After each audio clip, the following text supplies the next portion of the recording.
नमस्कार, आप देख रहे हैं TNR न्यूज़ और मैं हूं आपके साथ में राकेश निर्मलकर। छत्तीसगढ़ में चुनाव के नतीजे आ चुके हैं और जनता ने अपना जनादेश इस बार भारतीय जनता पार्टी के पक्ष में दिया है। बड़े बड़े राजनीतिक पंडितों की भविष्यवाणी पूरी तरीके से फेल हो गई है, क्योंकि उनका आकलन था कि इस बार फिर से कांग्रेस पार्टी की सरकार बनने वाली है। लेकिन जनता का जनादेश जब 3 तारीख को आया तो उसमें पूरी तरीके से भारतीय जनता पार्टी के पक्ष में आंकड़ा जाता दिखाई दिया। आपको बता दें, छत्तीसगढ़ में 90 विधानसभा की सीटें हैं, जिसमें से 54 सीटों पर इस बार भारतीय जनता पार्टी ने कब्जा जमाया है। वहीं पर कांग्रेस पार्टी 35 सीट, वहीं अन्य के खाते में अन्य यानी गोंडवाना गणतंत्र पार्टी 23 साल बाद पहली बार छत्तीसगढ़ में कोई सीट जीत पाई है। गोंडवाना गणतंत्र पार्टी ने 1 सीट जीता, यानी 90 विधानसभा की सीटों में इस बार कांग्रेस पार्टी को महज सीटों पर ही संतोष करना पड़ा है। वहीं भारतीय जनता पार्टी को एक प्रचंड बहुमत के साथ में 54 सीटें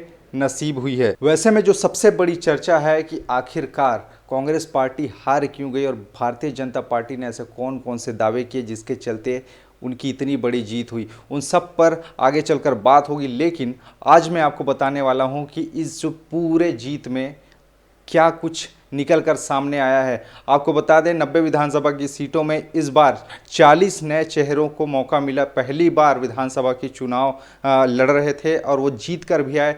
90 में से 40 नए चेहरे इस बार विधानसभा में आपको दिखेंगे, जिसमें से भारतीय जनता पार्टी के भी बहुत सारे चेहरे हैं, वहीं कांग्रेस पार्टी के भी बहुत सारे चेहरे हैं। वहीं पर यदि बात की जाए महिला प्रत्याशियों की, तो महिलाओं में इस बार 19 महिला विधायक इस बार चुनकर विधानसभा में जाने वाली हैं, जिसमें से 8 भारतीय जनता पार्टी की है। वहीं कांग्रेस पार्टी से इस बार 11 महिला विधायक चुनी गई हैं। वहीं अगर बात की जाए वोट शेयर की, तो यहां पर भारतीय जनता पार्टी को 46.27% वोट शेयर मिला है। वहीं पर कांग्रेस पार्टी की यदि बात की जाए तो 42.23% वोट शेयर के साथ इस बार वो पीछे रह गई। वहीं इस चुनाव में सबसे बड़ी जीत की बात की जाए तो बृजमोहन अग्रवाल रायपुर दक्षिण से सबसे ज़्यादा अंतर के साथ पूरे छत्तीसगढ़ में जीत दर्ज किया है, जिनका जीत का अंतर रहा,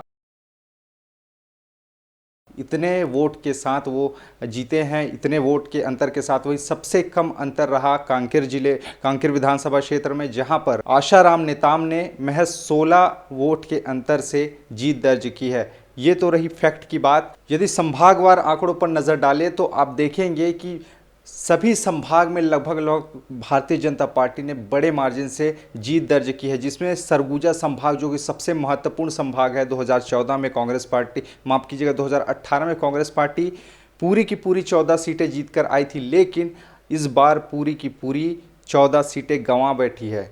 पूरे के पूरे सीट पर इस बार 14 सीटों पर भारतीय जनता पार्टी ने जीत दर्ज की है, जिसमें से TS सिंहदेव हारे हैं। महज 94 वोट के अंतर से इस बार TS सिंहदेव हारे हैं।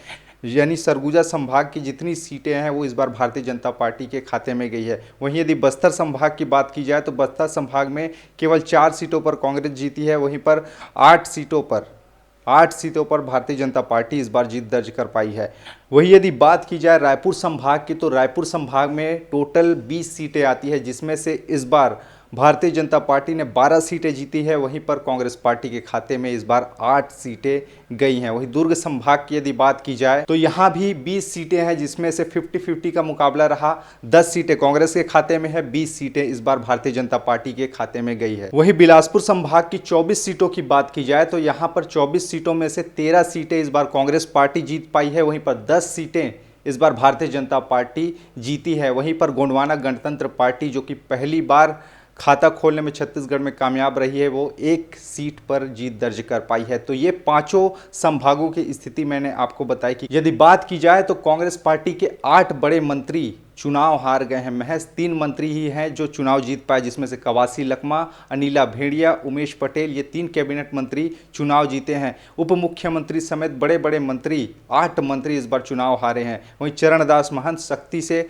चुनाव जीते हैं। वहीं बात की जाए भारतीय जनता पार्टी के 7 विधायक इस बार चुनाव हारे हैं। पिछले बार जो चुनाव जीते थे वो विधायक इस बार हारे हैं। भारतीय जनता पार्टी को नुकसान हुआ है, कांग्रेस पार्टी को इसका फायदा हुआ है, जिसमें से अकलतरा, जांजगीर चांपा, मस्तूरी, रामपुर, धमतरी, बिंद्रा नवागढ़ जैसे बड़े विधानसभा क्षेत्र हैं जहां पर भारतीय जनता पार्टी के प्रत्याशी हारे हैं।